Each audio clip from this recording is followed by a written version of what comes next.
안녕하세요. 사연에 빠지다의 DJ 민영입니다. 오늘은 60대 여성분께서 사연 보내주셨는데요. 오늘의 사연도 재미있으니까 끝까지 시청해주시고 의견도 꼭꼭 남겨주세요. 그럼 오늘의 사연 바로 시작해 볼게요.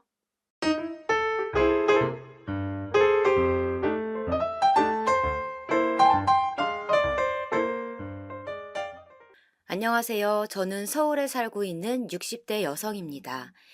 이렇게 글을 쓰는 것은 처음이라 어떻게 적어야 할지 모르겠네요. 하지만 어디에 털어놓을 곳은 없고 이렇게라도 하여 속을 풀고 싶어 한자 한자 적게 되었어요. 부디 따뜻한 시선으로 봐주셨으면 해요. 남편은 큰아들이 5살이 되던 해 세상을 떠났습니다.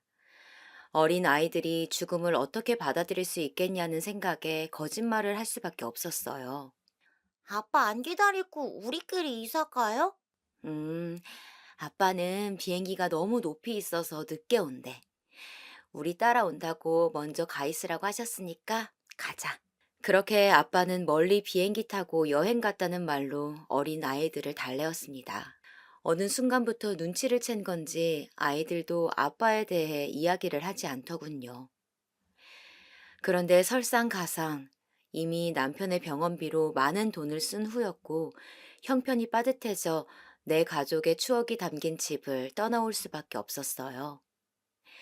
마음 같아선 고향에 있고 싶었지만 고향에선 희망이 없었어요. 그래서 저는 35년 전 무일푼으로 서울로 상경했습니다. 5살 큰아들, 4살 둘째 아들과 말이죠. 엄마, 나 다리 아파. 언제까지 올라가야 돼? 그치, 형. 엄마, 나도 다리 아파. 엄마도 다리 아파. 좀만 참어. 거의 다 왔어. 엄마, 미워. 계속 다 왔다고 하고, 계속 올라가고, 다리 아프단 말이야. 그만. 자, 조금만 더 있으면 진짜 도착이야. 저희 세 식구는 제일 꼭대기에 있는 단칸방에서 서울살이를 시작했습니다. 여름이면 땀이 온몸을 적셔 잠을 잘 수가 없을 만큼 덥고, 겨울이면 길이 얼어 바들바들 떨며 내려가야 했던 꼭대기 집이었죠. 처음 시작한 서울살이는 녹록지 않았습니다. 상훈이 엄마, 나도 아이들이 있어서 상훈이 상철이 계속 이렇게 늦게까지 봐드리기가 힘들어요. 하루 이틀도 아니고. 아, 네, 그렇죠. 제가 민철이 어머니한테 면목이 없네요. 남편이 세상을 떠나고 혼자 두 아들 녀석을 키우며 살아가기란 쉽지 않더군요. 신봉사 마냥 이 집 저 집 아이를 맡겨두고 일을 하러 나가기 일쑤였어요. 그러다 보니 사람들에게 원치 않는 소리도 들어야 했어요. 허나 어쩔 수 없었죠. 저는 그때마다 죄송하다 고개를 숙였고요. 엄마, 우리 때문에 민철이네 아줌마한테 혼난 거야? 맞아. 상훈이 형아랑 나 때문에 엄마 혼난 거야? 이 녀석들아, 왜 혼나? 민철이 아줌마가 우리 상훈이, 상철이 너무 착하다고 엄마한테 부럽다고 이야기한 거야. 정말이야? 우리 엄마 말대로 민철이 집 가서 배고프다고 떼쓰지도 않고 꾹 참았어. 그리고 어지르지도 않고 가만히 있었어. 우리 잘한 거네? 너희 밥도 안 먹었어, 여태까지? 응. 배고프다고 떼쓰면 아줌마가 미워하니까 배 안 고프다고 했어. 그 5살, 4살 아이들이 눈치 보는 법부터 배우는 걸 보니 가슴이 칼로 난도질 당하는 것처럼 아팠습니다. 모든 게 다 제 탓이었어요. 내가 능력이 돼서 자그마한 가게라도 할 수 있으면 아이들을 옆에 두고 일할 수 있을 텐데 사정은 쉽게 나아지질 않더군요. 더는 아이들을 돌봐줄 곳이 없어 집에 두고 일을 다녀야 했습니다. 저는 밤낮 가리지 않고 일을 했어요. 낮에는 식당에서 일했고요. 밤에는 휴지, 사탕, 찹쌀떡 등을 들고 술집을 전전하며 팔았어요. 제가 이 일이라도 해야 우리 아들들이 조금이라도 가난하지 않게 자랄 수 있었으니까요. 사장님 안녕하세요. 술안주로는 찹쌀떡이 딱 맞는데 한 팩에 1,000원. 드셔보세요. 떡이요? 술은 여자가 따라야 제맛인데. 아줌마, 술 따라주고 내 무릎에 앉으면 내가 이거 사줄게. 식사 맛있게 하세요. 아니, 그럼 술 말고 무릎에만 한번 앉아보지. 어느 가게에 들르면 소금 한 바가지를 맞고 나오는 날도 있었고요. 어떨 때는 취객들에게 욕을 먹은 날도 있었어요. 그럴 때면 저도 모르게 가게를 나오며 눈물이 흘러나오곤 했죠. 제 신세가 처량하기도 하고, 내가 왜 이런 말까지 들어야 하나, 내 인생은 어디서부터 망가진 건가 하는 생각들이 흘러가곤 했거든요. 남편만 살아 있었다면 이렇게 살지는 않아도 될 텐데 그런 생각마저 들었어요. 그래도 참았습니다. 하루빨리 제 가게를 차려야 했으니까요. 그래야 우리 아이들 눈칫밥 안 먹게 할 수 있을 테니 조금만 더 버티자며 스스로를 다독였습니다. 그러던 어느 날이었어요. 상훈아, 상철아, 엄마 왔어. 평소 같으면 제 발소리만 듣고도 문을 벌컥 열고 나왔을 아이들이 기척도 없더라고요. 잠이 들었나 해서 조용히 방문을 열고 들어갔어요. 잠이 들었는지 쪼그려 누워있더군요. 이불을 덮어주려 방불을 켰어요. 불이 켜지고 눈앞에 펼쳐진 광경은 지금까지도 가슴이 저릿합니다. 작은 아들 녀석은 잔뜩 웅크린 채 넘어져 있었고 큰아들은 벌벌 떨고 있었어요. 상훈아, 상철아, 왜 이래? 그게 엄마 오면 같이 라면 먹으려고 끓였는데 상철이가 옮기다가 넘어졌어. 엄마, 나 하나도 안 아파. 아니야, 엄마 상철이 아프다고 계속 울었어. 병원 가야 돼, 빨리. 큰아들의 말처럼 작은아들의 허벅지 한쪽은 화상을 입은 채 벌겋게 살갗이 벗겨져 있었습니다. 땅바닥에는 엎어진 라면 냄비가 있었고요. 당장 아이를 들쳐업고 병원으로 달려갔어요. 어떻게 병원까지 갔는지 정신이 없었습니다. 아들은 가는 내내 자기는 괜찮다고 했어요. 녀석을 업고 가는 동안 제 등은 너무 뜨거웠어요. 화상을 입은 채 처치도 못하고 한참을 있어서였는지 몸에 열이 올랐거든요. 병원에 도착하자 아들은 그제서야 엉엉 울더군요. 어른도 아프다는 화상 치료를 받으며 아들은 악을 쓰고 소리를 질렀고 그 모습을 보는 게 너무도 괴로웠습니다. 해가 뜨고 나서야 두 아들과 병원을 나설 수 있었습니다. 한 손은 큰아이의 손을 잡고 그리고 힘없이 제 등에 엎여 잠이 든 작은 아들을 토닥이면서요. 그리고 다음 날 저는 빚을 지더라도 당장 가게를 구하자 마음먹었어요. 그래서 이곳저곳에서 돈을 구해 작은 방이 딸린 가게를 얻었어요. 우와, 여기가 우리 집이야? 엄마, 이제 집에서 일하는 거야? 이제 집에 우리끼리 안 있어도 돼? 그럼 이제 너희끼리 있지 않아도 되니까 좋지? 저와 아이들은 그렇게 작은 국밥집이지만 저희만의 집을 갖게 되었어요. 솔직히 처음엔 가게를 운영하려니 모든 게 버거웠어요. 당시에야 가게를 운영하는 요령도 몰랐고 손님들을 어떻게 끌어들이는지도 몰랐으니까요. 말 그대로 어수룩했으니 매출도 그저 그랬어요. 그래도 몇 달이 지나 서서히 가게 일이 손에 익자 저희 어머니를 닮아 손맛이 좋았던 저는 손님들의 입맛을 꽤 많이 사로잡을 수 있었어요. 새벽 일찍 일어나 재료를 사오고 한참을 국물을 내고 가장 신선한 고기를 넣고 참 부지런히도 노력했습니다. 아이들에게도 이전보다는 더 많은 것을 해줄 수 있었어요. 새 노트를 사주고 새 운동화도 사줄 수 있었어요.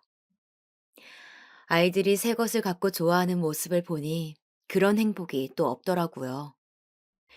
허나 단 한 가지. 아들들이 사춘기도 잘 지나가고 속 한 번 썩힌 적 없지만 아무리 시간이 지나가더라도 아이들에게 있어 아빠의 빈자리는 채울래야 채워지지 않는 그런 것 같았거든요. 형님, 나는 우리 상훈이 상철이가 어디 가서 아빠 없이 큰 자식이라는 소리 들을까 봐 그게 참 무서워요. 특히 상철이 녀석 속이 깊어서 저한테 당최 속을 털어놓질 않아요. 분명 저도 아빠가 보고 싶고 아빠 빈자리도 느껴질 텐데 한 번을 얘기하질 않더라고요. 그 녀석이 다 자네 생각해서 그런 거지. 자기 어미가 얼마나 열심히 사는지 아니까. 미안해서 그런 거지, 이 사람아. 맞아요, 형님. 나 진짜 열심히 살았어요. 그쵸? 근데 상철이 녀석 교복을 빠는데 주머니에 가정통신문이 들어있더라고요. 어머니, 아버지 성함이 뭐냐, 직업이 뭐냐, 그런 거 있잖아요. 가정환경조사 같은 거. 그런데 그 녀석 아버지 성함 적는 곳에 낙서를 했더라고요. 너무 보고 싶은 우리 아빠. 이렇게요. 그걸 보고 한참을 울었어요. 그 녀석들 얼마나 아빠가 보고 싶겠어요. 이게요, 형님. 제가 채우려고 해도 도저히 안 채워지는 게 있나 봐요. 가게 문을 닫은 저녁 술 한잔을 하며 이런저런 넋두리를 친한 형님에게 했었는데 그 얘기를 둘째 아들 상철이 녀석이 문 밖에서 들은 모양이더군요. 다음 날 아침 학교에 가며 저에게 편지를 쥐어주었어요. 아직도 그 편지는 제 방에 고이 보관하고 있어요. 엄마, 저 상철이에요. 저도 어느덧 19살이 되었네요. 얼마 안 있으면 저는 성인이 됩니다. 엄마의 노력 덕분에 저는 항상 행복했어요. 그리고 저희는 한 번도 아빠가 살아계시는 다른 친구들이 부럽지 않았어요. 저희한테는 엄마가 있으니까요. 저희한테 있어 엄마는 아빠이자 엄마였어요. 엄마, 그동안 너무 고생 많으셨어요. 제가 성인이 되면 엄마를 도울게요. 엄마 옆에서 배우면서 엄마가 해오신 일 제가 이어나갈 거예요. 그래서 엄마랑 형이랑 제가 얼만큼 잘 읽어나가는지 아빠께 꼭 보여드리고 싶어요. 저희는 엄마가 그 누구보다 자랑스럽습니다. 열심히 배울게요. 엄마, 항상 감사합니다. 상철 올림. 아이들에게 저는 항상 얘기했습니다. 좋은 대학에 가서 남들한테 인정받는 사람이 되라고요. 아이들만큼은 번듯하게 사회에서 살아나가길 바랬거든요. 그런데 아들의 편지를 읽고 나니 그런 생각을 한 제가 부끄러워지더군요. 내 일을 이렇게나 자랑스러워하는 아이들이 있는데 나는 왜 못나게 생각을 했는지 말입니다. 그래서 저는 아이들의 뜻을 존중하기로 했어요. 첫째 아이는 서울의 대학에 진학을 하였고요. 작은 아들은 고등학교 졸업 후 제 밑에서 가게 일을 배웠습니다. 둘째 아들 녀석은 죽은 남편을 닮아서인지 그렇게 부지런하고 손님들에게 싹싹하기가 그지 없었어요. 또 저와 달리 아들 녀석은 젊어 가게 홍보와 인테리어도 요즘 시대에 맞게 잘 해나가더군요. 덕분에 손님도 제가 운영할 때보다 많이 늘어나기 시작했어요. 아들과 둘이서만 하던 가게에 직원도 몇 명이나 고용하게 되었습니다. 점차 가게가 커져 2호점, 3호점도 내게 되었고요. 그러다 하루는 둘째 녀석이 저에게 봉투를 내밀더군요. 엄마, 이거, 이게 웬 돈이야? 그냥 엄마가 나랑 형 키우느라 고생한 거에 대한 내 마음이에요. 네가 돈이 어디 있어서 가게에서도 월급으로 가져가잖아. 됐어.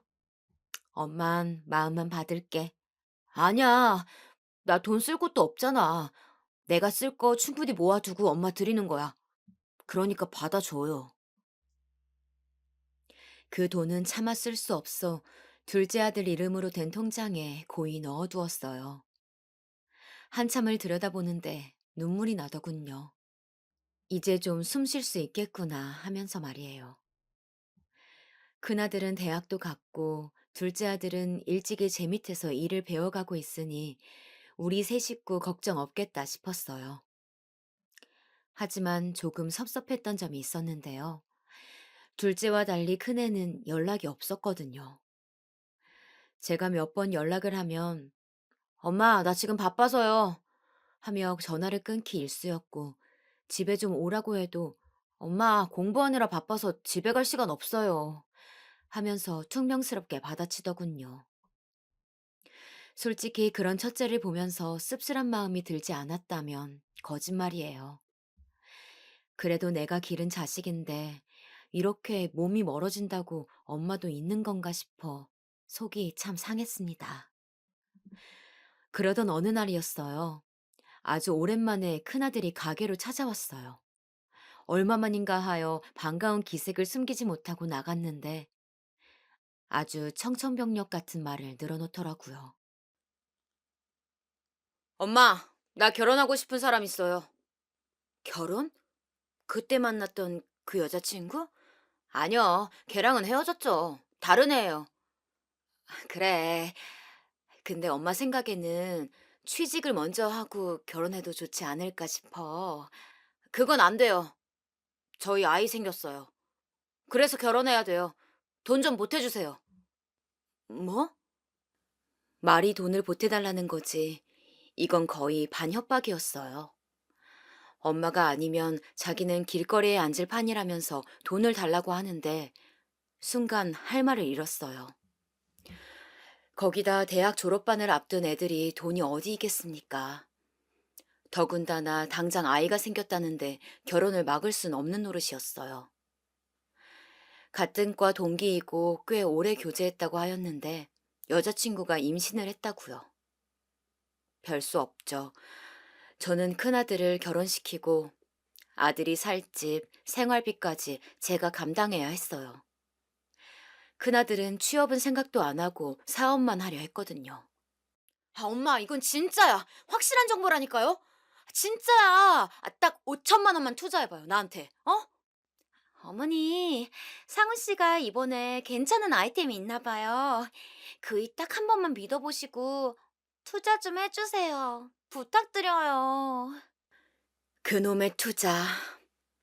큰아들 내외가 저를 찾아오거나 연락을 할 때는 돈이 필요할 때였습니다. 작은아들 녀석은 형이 이것저것 시도해 보려고 하는 거니 믿고 보태주자고 하더군요. 처음에는 저도 아들이 그래도 울며 불며 잘할 수 있다고 애걸복걸 하길래 부모로서 흔쾌히 돈을 내주었습니다. 근데 시간이 가니 이놈이 저를 그저 금고 정도로 보는 것 같더라고요. 허나 자식 이기는 부모 있나요? 술만 먹으면 난리를 쳐대길래 참 많이도 돈을 줬네요. 그러던 중 둘째 아들 녀석은 군대에 갔고 저는 혼자서 가게를 운영하게 되었어요. 혼자 운영을 감당하려니 버거워 큰며느리를 직영점에 앉히고 관리하게 했고 저는 체인점들을 돌아다니며 관리를 했고요. 그렇게 바쁘게 지내던 어느 날 달력을 보니 다음 날이 제 생일이더군요. 늘 오는 생일이라 평소 같으면 그냥 지나갔을 테지만 아이들도 없고 남편도 없는 생일이라니 조금은 적적하게 느껴졌습니다. 그래서 큰아들 내외에게 전화를 해 저녁을 먹기로 했어요. 약속 당일 들뜬 마음에 오랜만에 꽃단장을 하고 옷까지 새로 사 입었어요. 그런데 그때 전화가 오더군요. 엄마, 갑자기 장모님이 편찮으셔서 지금 빨리 처가에 가봐야 될 것 같아요. 오늘 엄마 생신인데 어쩌지? 아니야, 아니야. 어여 가봐. 괜찮아. 얼른 가봐. 미안해, 엄마. 아들의 전화를 끊고 나선 어쩔 수 없이 혼자 식탁에 앉아 미역국을 먹었습니다. 그마저도 사돈이 편찮으시다니 가만히 있을 수 없어 보약을 한 채 지어 선물해야겠다는 마음에 집을 나서는데 마침 친구에게 전화가 오더군요. 친구는 이상하게 제가 호텔에 있다고 생각하고 있었어요. 얘, 나도 우리 애들이랑 여기 왔어. 얼굴이나 좀 보자. 여기 로비에서 만날까? 뭔 소리야? 어머, 그래? 아니, 상훈이랑 상훈이 식구가 보이길래 너랑 같이 온 줄 알았지. 너 오늘 생일이라 가족여행 온 줄 알았다, 얘. 전화를 받는 내내 얼굴이 붉어지고 손이 덜덜 떨리더군요. 장모님이 편찮으신 게 아니라 그냥 저희들끼리 놀러 간 거였어요. 그냥 사실대로 말해주지. 그럼 좀 덜 비참했을 텐데 말입니다. 그래도 이해했습니다. 한참 젊을 때 저희 부부 여행 다니는 게 얼마나 즐겁겠어요. 서운해하지 말자며 스스로를 다독였습니다. 하지만 서운한 마음을 가눌 길은 없더군요.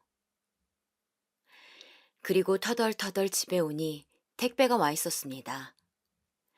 그건 작은 아들 녀석이 그 작은 군인 월급을 모아 미리 보낸 제 생일 선물이었어요. 박스를 붙잡고 한참을 울었네요. 이후 큰아들 내외에게 딱히 내색은 하지 않은 채 평범하게 지내왔습니다. 그러던 어느 날 일이 터지고 말았습니다. 이번에야말로 기가 막혀 말도 나오지 않는 대형 사건이었죠. 저기, 큰 사장님, 다른 게 아니라 말씀드릴 게 있는데, 무슨 일이에요, 김 실장? 저, 다른 게 아니라요. 작은 사모님이 계신 직영점에서 자꾸 정산이 빈다고 연락이 와서요. 정산이 비어요?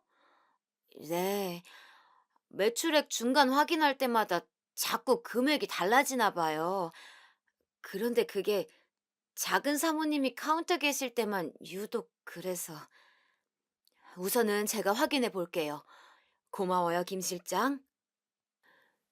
말을 들으면서도 심장이 두근거렸어요. 그리고 설마 아니겠지라는 마음으로 직영점 매장에서 넘겨받은 CCTV 영상을 돌려봤어요. 설마 아니겠지가 아니더군요.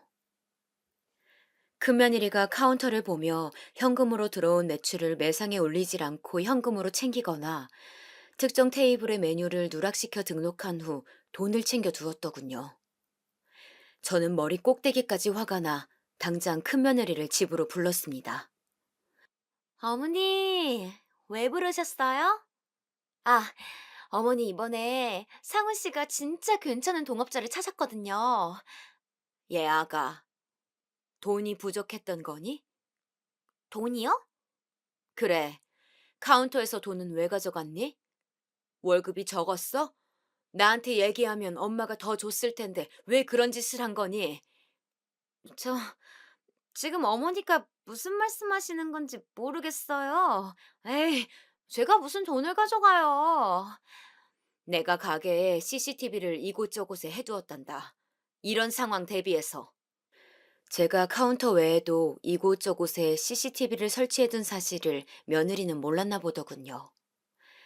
제가 CCTV 얘기를 하자 그제서야 상황을 파악한 듯 태도가 돌변하더군요. 며느리는 그제야 엉엉 울며 제 바지가랑이를 붙잡았어요. 어머니, 죄송해요. 그게 제가 생활비가 부족해서 그랬어요. 그게 무슨 말이니? 생활비? 내가 너희 내외 생활비랑 네 월급 따로따로 주고 있는데. 그게 빚을 좀 갚느라고요. 큰 빚은 아니고요. 저랑 상훈 씨가 진짜 급할 때 가끔 빌린 게 좀 커져서. 빚?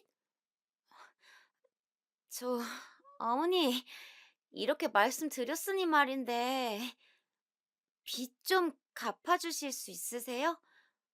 빚만 갚아주시면 저희 진짜 열심히 일할게요. 앞으로 이런 일도 없을 거고요. 상훈 씨는 어머니한테 죄송하다고 말도 못 꺼내겠다고 하고. 그런데 이자 찍고 나면 생활비가 빠듯해서요. 어머니, 딱 한 번만 더 도와주세요. 저도 몰랐던 빚을 대체 어디서 만들어 온 건지 기가 막혔습니다. 거기다 자기 잘못 반성할 생각은 안 하고 빚부터 갚아달라는 며느리의 행동이 어이가 없었어요. 여기서까지 제가 감싸주면 큰아들 내외를 망치는 길인 것 같았습니다. 너희 욕심 때문에 생겨난 빚을 왜 내가 갚아주니? 언제 너희들 필요하다고 한 거, 뭐 애기 육아에 필요한 거 안 해준 적 있니? 더 이상은 안 되겠다. 상훈이랑 네가 가게에서 받는 월급으로 알아서 메꿔라. 그 전까지는 생활비도 없어. 이만 가봐라. 어머니, 그렇게 말씀하시면 저희 섭섭해요. 상우 씨 장남이에요. 어머니, 장남한테 이러시면 안 되죠. 장남이 거지같이 사는 걸 보셔야 속이 시원하시겠다 이거예요? 그럼 저도 생각이 있어요. 며느리는 저렇게 말하고 획 나가버리더군요. 그날 밤에 큰아들 녀석은 술에 잔뜩 취해 전화를 걸어와서는 지 안사람이랑 똑같은 말을 떠들어대더니 뚝 끊어버리더군요. 내가 뭘 위해 살아온 건지, 내가 돈 버느라 자식 교육을 잘못 시킨 건지, 그날 밤 내내 하염없이 울다 잠이 들었습니다. 하지만 일주일이나 지났을까요? 두 내외가 찾아와 엉엉 울며 한 번만 도와달라고 하더군요. 굶어 죽겠다고요. 참, 겨우 일주일을 못 버티다니요. 엄마, 이 사람이 말이 심했어요. 이 사람도 진심 아니었대요. 그만 화가 나서 그냥 한 말이에요. 사람이 화가 나면 무슨 말을 못해요. 엄마, 저 정말 힘들어요. 사실 엄마한테 말은 못했지만 죽을 맛이었어요. 엄마, 한 번만 도와주면 안 돼요? 네, 어머니. 제가 정말로 잘못했습니다. 돈 훔친 것도 그렇고 다 잘못했어요. 두 명은 저를 아주 밤낮으로 괴롭혀댔어요. 얼마나 괴롭히던지 제가 좀 가라고 해도 가지 않고 집안에서 한 발자국도 움직이지 않고 저에게 돈을 요구했어요. 그러다 어느 날 며느리가 보이지 않더군요. 물어보니 스트레스가 심했는지 어젯밤 갑자기 쓰러져 응급실에 실려갔다고 하더라고요. 그 말을 듣는데 저도 가만히 있을 수는 없더군요. 결국 도와줬습니다. 대신 앞으로는 사업 얘기는 하지도 말고 가게에 나와서 일을 배우는 조건으로 말입니다. 그 후에는 정신을 좀 차린 건지 다행스럽게도 가게 일을 곧잘 하더군요. 그리고 마침 둘째 아들 녀석도 군에서 전역을 하였어요. 제가 말하지 않아 둘째는 첫째와 저 사이에 무슨 일이 생겼는지 모르고 있었지만 그래도 둘째가 제 옆에 있으니 새삼 든든했어요. 그러면서도 아쉬운 부분이 있었어요. 이제 나이도 되었는데 일만 하는 아들의 청춘이 아까웠거든요. 가게 직원들 중 아들보다 2살 어린 여직원이 있었는데 참 성실하고 밝은 친구라 저런 친구가 우리 아들 녀석과 마음이 닿는다면 참 좋을 텐데 하고 있었습니다. 그런데 이게 웬일인지 우연히 방문한 가게에서 눈이 휘둥그레지는 모습을 보게 되었어요. 현이야, 이것 좀 먹어봐. 저번에 먹고 싶다고 했던 도넛. 어머, 오빠 어떻게 사왔어요? 이거 일찍 품절되는데. 정말 고마워요. 당연히 네가 먹고 싶다는데 내가 잊을 리 있어? 얼른 먹어. 사람들 오면 내가 직원 간식으로 사왔다고 하고. 그렇게 시간이 흘렀을까요? 어느 가을 저녁 아들 녀석이 밖에서 외식을 하자고 하더군요. 그냥 오랜만에 둘이서 외식이나 하자고 말이에요. 문이 드르륵 열리고 아들 녀석이 들어오더군요. 익숙한 얼굴과 함께요. 모두 자리에 앉고 나서야 아들 녀석이 입을 열더군요. 가게에 또래가 둘뿐이다 보니 얘기하는 시간이 많아졌고 너무 좋은 사람이라 결혼을 하고 싶다고 말이에요. 저도 환하게 웃음을 지으며 축복의 말을 하려 했어요. 근데 예비 며느리가 그런 말을 하더군요. 저, 큰 사장님, 사실 이 일은 빨리 말씀드리자고 했는데 제가 자신이 없어서 계속 미뤘어요. 자신이 없었다뇨? 어떤 게요? 저는 부모님이 안 계세요. 제가 어렸을 때 어머니는 일찍 돌아가셨다고 하고요. 아버지는 뵌 적이 없어요. 어릴 때부터 할머니 밑에서 자라왔어요. 근데 할머니도 몇 해 전에 돌아가셔서 지금은 여동생이 유일한 가족이거든요. 이런 제 환경이 혹시나 염려돼서 반대하시지 않을까 겁이 났어요. 제 며느리는 그 말을 하며 닭똥 같은 눈물을 뚝뚝 흘렸습니다. 그에 저는 답변을 해주었답니다. 아이고, 내가 우리 가게에서 그렇게 못된 사장이었어요? 나는 현이 양이 참 좋은 사람이라고 생각했어요.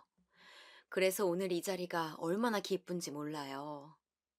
할머님이 정말 현이 양을 잘 키워주셨네요. 살아계셨다면 감사하다고 인사라도 드렸을 텐데. 두 사람이 결혼하는데 내 의견이 뭐가 필요해요? 그래도 내 의견이 필요하다면 난 현이 양이 우리 가족이 되어준다면 참 고마울 것 같아요. 이 녀석이 현이 양이 있어서 그렇게 밝아졌던 모양이야. 내가 참 고마워요.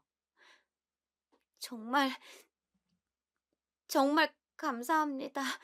저희 정말 열심히 살게요. 정말 잘할게요. 그렇게 아들 녀석은 좋은 배필을 만나 결혼을 하였습니다. 며느리가 가족이 되고 가게도 더욱 번창하기 시작했어요. 아들 며느리 내외의 부지런함과 싹싹함이 빛을 발한 거죠. 하지만 첫째 녀석은 그런 둘째 내외를 얼마나 시기하고 질투했는지 몰라요. 틈만 나면 제가 둘째 내외를 아낀다면서 말이죠. 그러면서 심지어 둘째 며느리 외모에 대한 험담을 하더라고요. 재수 씨는 점점 살이 찌는 것 같아. 어째 점점 더 못생겨지는 게. 둘이 자식 낳으면 그 자식이 걱정될 정도라니까? 너 말에도 정도가 있지. 그게 무슨 말이야? 동생 들으면 어쩌려고? 아니, 뭐, 사실이잖아. 내가 뭐 틀린 말 했나? 아니, 어머님. 농담이에요, 농담. 거기에 첫째 며느리까지 보태는데 참 제가 다 부끄러워 이 아이들을 어째야 할지 모르겠더라고요. 어쩜 그리 철이 안 드는지.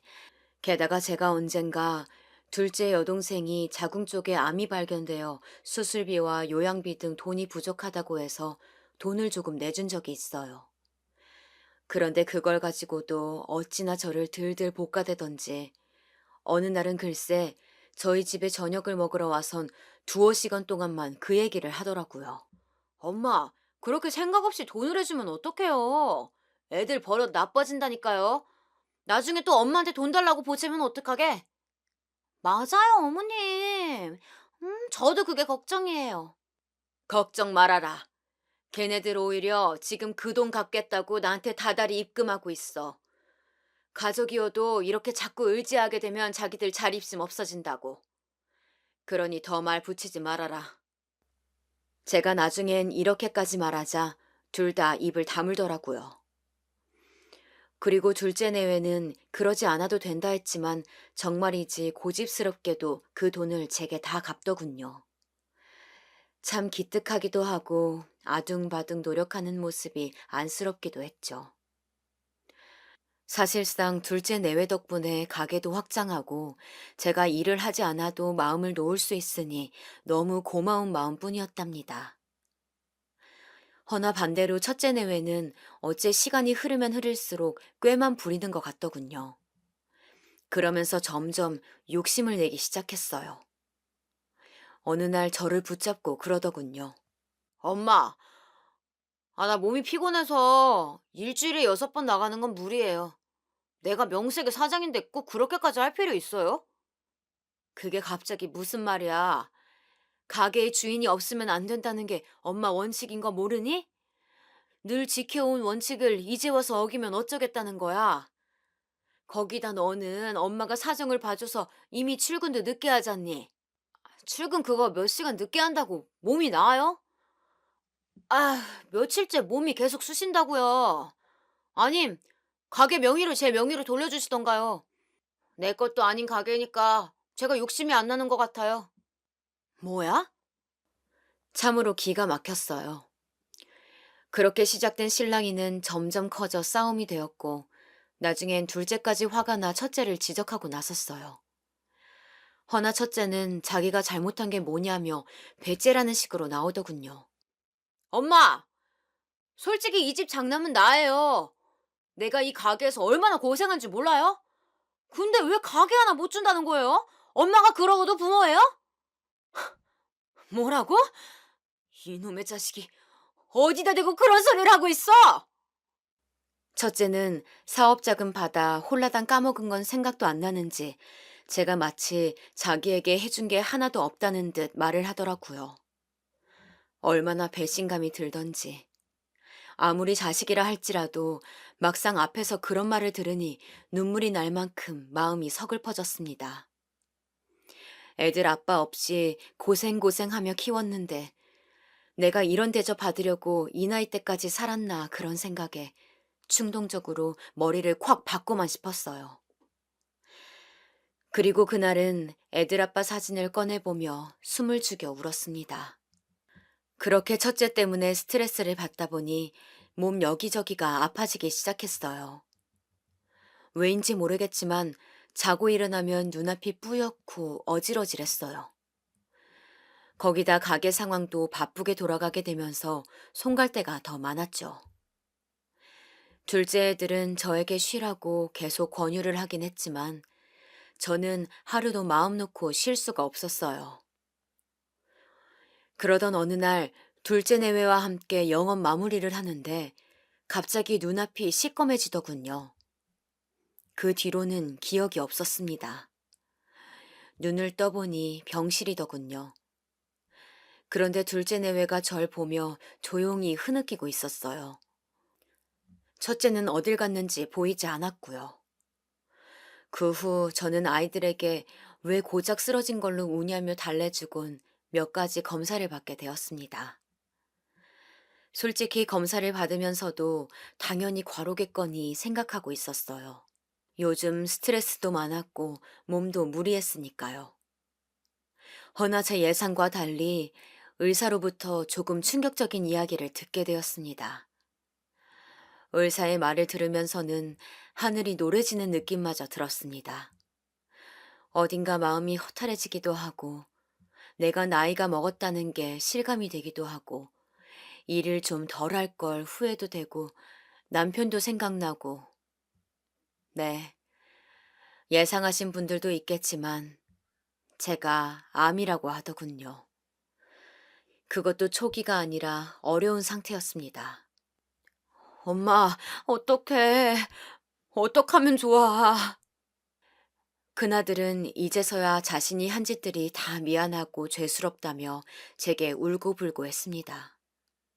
괜찮다고 아무리 제가 달래도 수술 전까지 눈물을 멈추질 못하더라고요. 그런 첫째의 모습을 보고 있는데 첫째 때문에 비록 마음고생은 많이 했지만 그래도 우리 첫째가 날 걱정해 주는구나 하는 생각에 안도감이 좀 들기도 했어요. 그리고 조금 나아진 기분으로 수술실에 들어갈 수 있었답니다. 수술을 받고 회복하는 기간은 사실 많이 괴롭고 고통스러웠어요. 힘든 수술을 받으신 분들 모두 존경한다는 말씀 드리고 싶을 만큼 저는 하루하루 너무 아팠습니다. 그래도 아들 내외가 꾸준히 와 간병인도 쓰지 않고 저를 돌보고 특히 둘째가 가게에서 일하는 동안 첫째가 제 곁을 꼭 지키고 있으니 마음이 든든하더라고요. 그런데 그렇게 모든 걸 이겨내고 퇴원하는 날, 저는 너무도 끔찍한 진실을 알아버렸답니다. 첫째 내외가 잠시 병원에 있는 편의점에 다녀온다길래 아이들을 보내고 기다리고 있었는데요. 한참을 지나도 오질 않아 혼자 힘든 몸으로 병실을 나섰어요. 마침 아이들의 목소리가 들리더라고요. 내 연기 어땠어? 어색하진 않았지? 괜찮았어, 아주. 그래, 다행이다. 이제 엄마한테 재산 나눠달라고 말하려고. 엄마도 솔직히 이제 죽은 문턱까지 밟아봤으니까 생각이 달라졌을 거 아냐. 아무리 노인네라도 결국 오래 못 살 텐데 미리미리 주고 죽어야지. 그럼 자기가 눈물 연기도 하고 어머님 걱정하는 척도 많이 했으니까 뭐라도 더 나을 거야. 장남인데 당연히 많이 해주시겠지. 들으면서도 제 귀를 믿을 수가 없겠더라고요. 몸에 힘이 빠져 주저앉을 뻔한 걸 겨우 힘을 주어 땅을 지탱했어요. 어떻게 이럴 수가 있는지 차라리 믿고 싶지가 않았습니다. 당장이라도 첫째 내외에게 가 멱살을 잡고 싶었죠.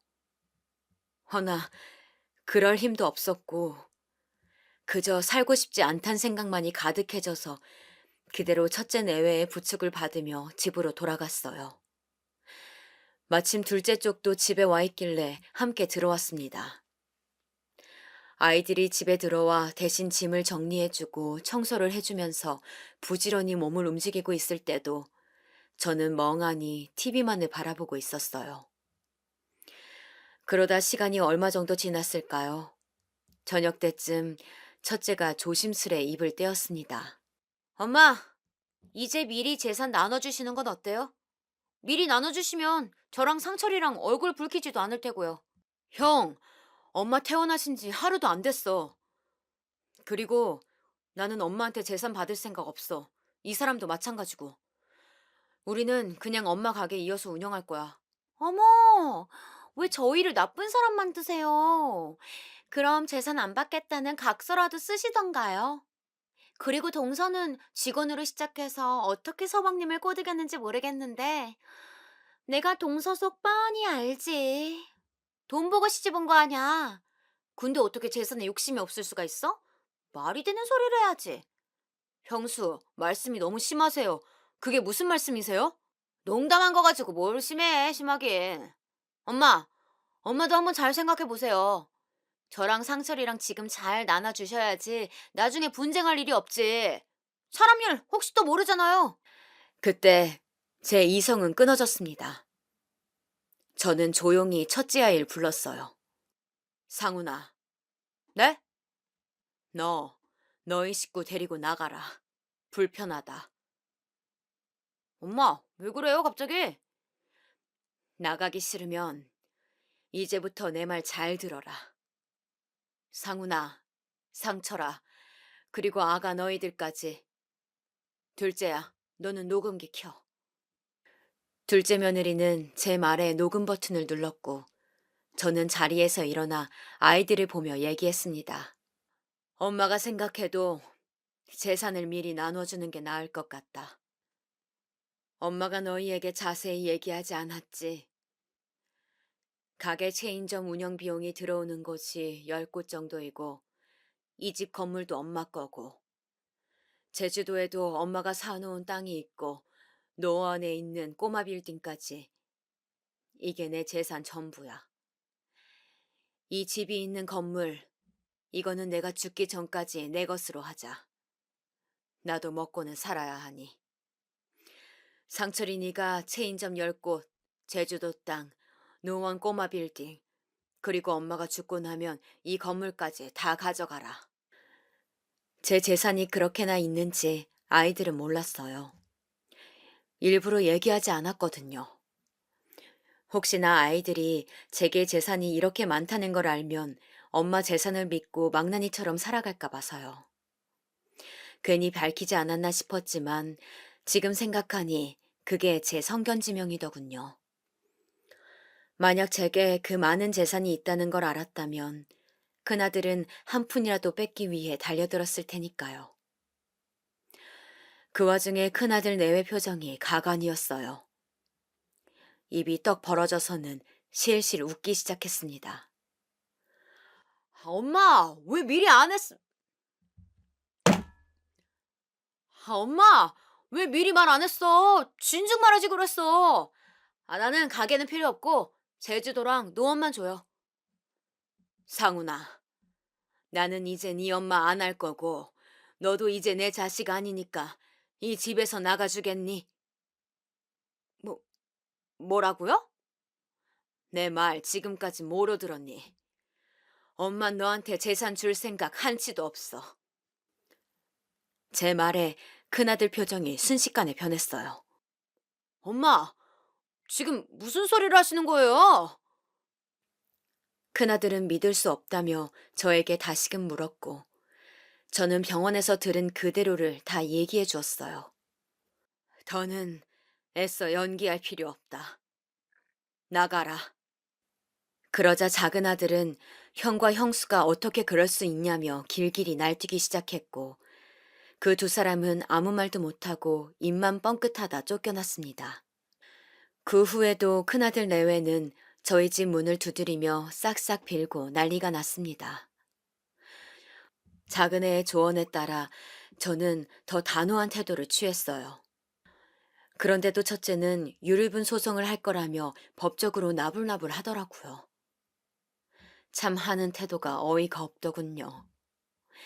이미 그 부분에서도 법적으로 깔끔하게 할 수 있게끔 조치를 취해놨거든요. 그 말을 했더니 다시 한번 울고 불고 나오더라고요. 참 제가 이런 애도 자식이라고 애지중지했는지.